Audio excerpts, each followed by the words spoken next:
Papalit tayo ng ano guys, bearing, front wheel bearing. Yan guys, oh. Maalog na. Kita natin yan. Pag magtanggal tayo ng bearings, paps, unahin nyo ang side sa may rotor disc. Dito unahin nyo tanggalin. Ayan. Tapos saka ito yung isusunod.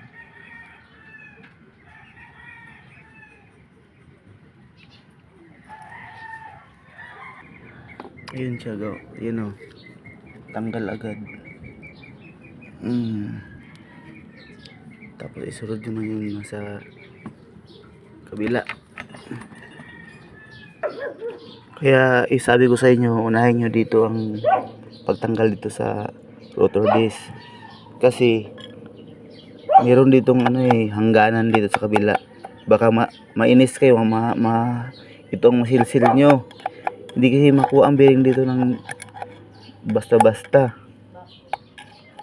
Yun, may hangganan dito.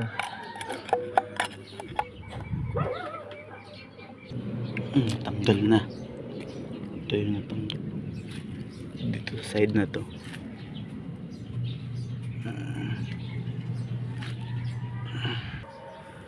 Yung bearing natin, ito pala yun, 6201.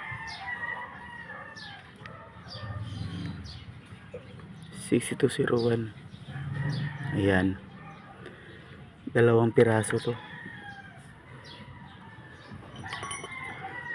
Pag binalik, ang gamitin nyo itong luma, pupukin nyo lang.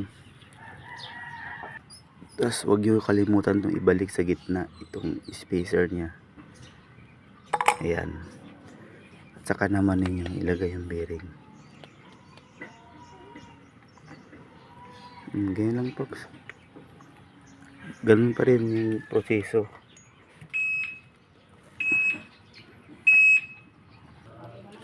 Ayun na.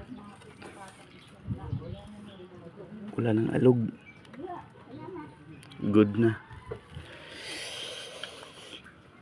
Sarap gamitin yung motor natin pag walang alog.